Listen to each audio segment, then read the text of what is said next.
Oh, the title of her live video is Bored Out of Her Mind.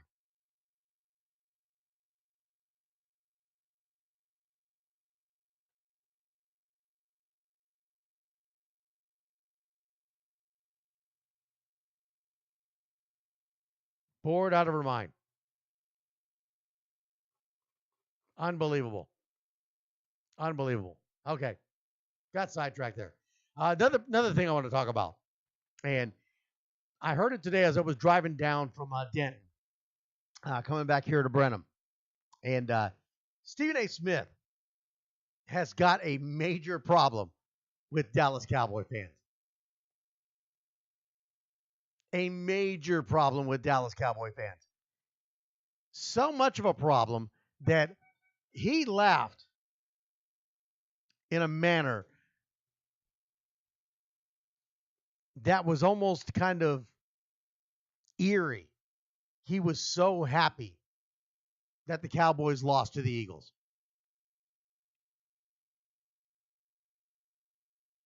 But yet he turns around and says how he likes the Cowboys. He likes Elliott. He likes Dak Prescott. He even likes Jerry Jones. He thinks he's a great businessman. But to laugh in that manner and to be so thrilled and so happy over a loss for a team. I'd love to get him on the show here. Of course, that's never going to happen. But I'd love to banter back and forth with him about his hatred for the Dallas Cowboys. Why? What is it about the Dallas Cowboy fans? And he always points out it's the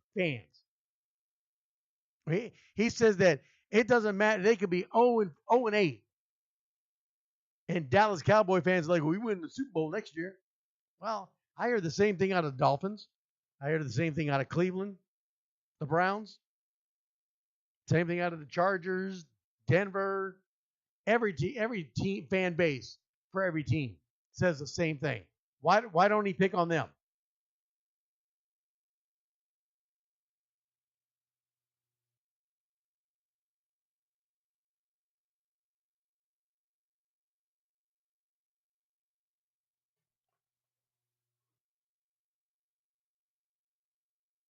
Just unbelievable.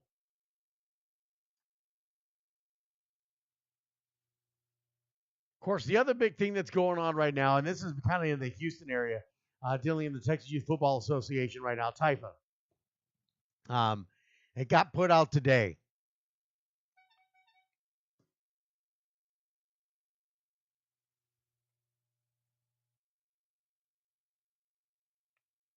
And a couple of teams just got sanctioned during the playoffs for using illegal players. Well, you had one team that got uh, sanctioned, removed from the playoffs, and the investigations continue into the rest of the organization, the other teams. Then you got another organization in Houston. This one I'll mention because they also play outside of TIFA, and their big issue was using players in a dual participation role. In other words, they were using players that are playing in another league for another team, not even their own team, but brought them in to play for TIFA football as well. And yeah, no, I'm not going to mention any names because that one organization already hates me because I wouldn't declare one of their players as the greatest youth running back ever. And there's no way I would do that at any level, at any age in youth football. That's the most ridiculous thing I've ever heard. Did I say that the kid wasn't a great player? No, that's not what I'm saying. But I'm not going to declare one particular youth child the greatest youth football player ever. That's not going to happen. And if you're waiting for it, please hold your breath so you can pass out and I can stop hearing about it. Because that's how long you'll have to wait. You'll need to pass out for holding your breath too long.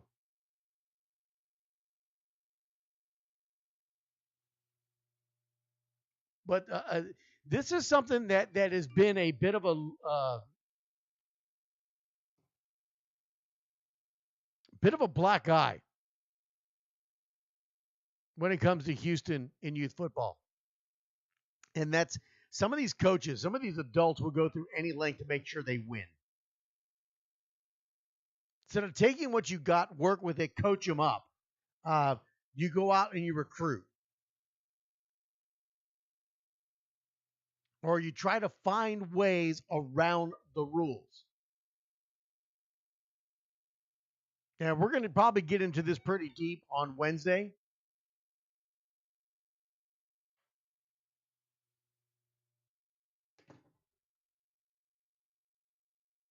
We'll probably get into it very deep on Wednesday, but I'm getting hit all over the place about it. And this is it's sad just because it affects youth sports, period.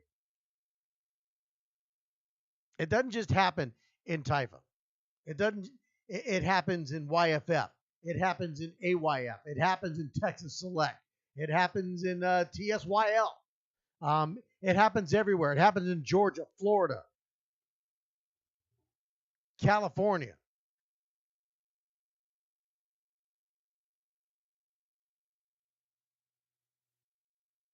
What is wrong with you people?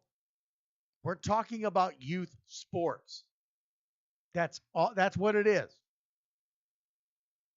It's not that important to win. It's more important to give these kids an outlet.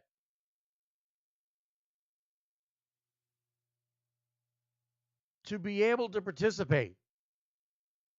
To be able to learn the game.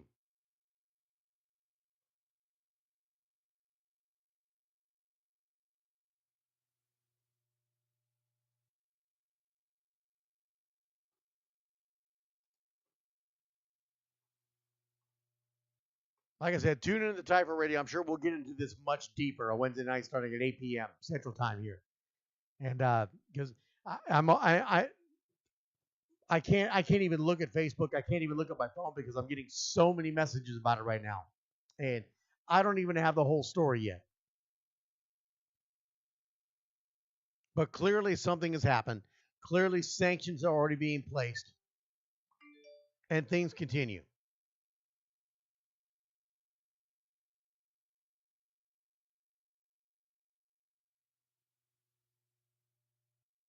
Just an unbelievable situation that goes on. And we see it happen all over youth sports. But this one's kind of hit a little close to home. We'll talk about it on Wednesday night. So join me on Taifa Radio then, starting at 8 p.m. Tomorrow night, we'll be live here on NYSR, the Kennie Long Show, as Wayne the Voice Matthews will join me. We're going to take a look at college football. I think we're going to leave NFL alone, although we may talk about the Jameis Winston thing. We'll look at the poll. We'll find out what everybody says after a day or so on whether he should get the 6-game suspension from his conduct like Ezekiel Elliott did. We'll look at those results there. We may take a few more poll questions tomorrow.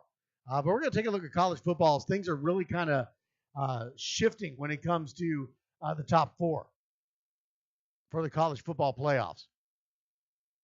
I know right now he is on his way or should be there already in California for the Cali Bowl.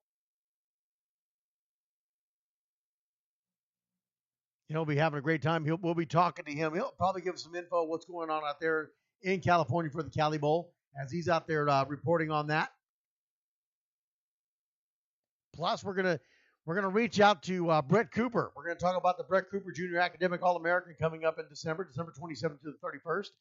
NYSR is going to be out there live, bringing you all kinds of great things. We're going to bring you the 10, 12, 14, and the freshman 15U game, as well as a high school seniors bowl game.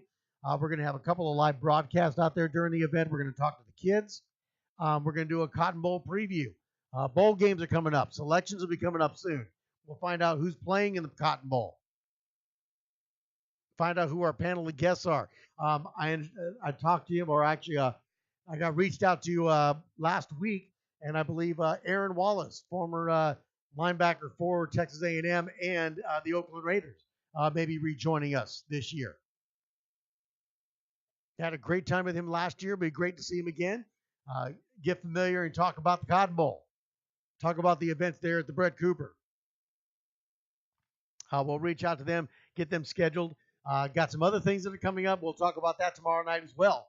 As we got an adventure that I'm taking on here. We're going to add it to our thing here at NYSR. We'll hear more about that tomorrow night. So keep it here on NYSR National Youth Sports Radio. We're going to bug on out of here for the night. Thank you for joining us. Have a great night. And think about what you do in your lives, especially in youth sports. There's got to be some accountability on what we do. There's got to be accountability. This cheating stuff has got to stop. This win at all cost mindset has got to stop. We got to remember where we're at. That's youth sports. Thank you for joining us here on NYSR National Youth Sports Radio. Listening to the Kennie Long Show. Mondays, Tuesdays, and coming up soon on Thursdays, starting at 9 p.m. Central Time. Have a safe night. We'll see you tomorrow night.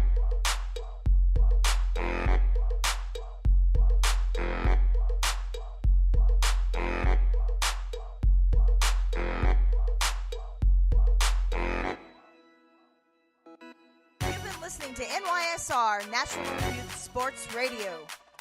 Email nationalyouthsportsradio@gmail.com.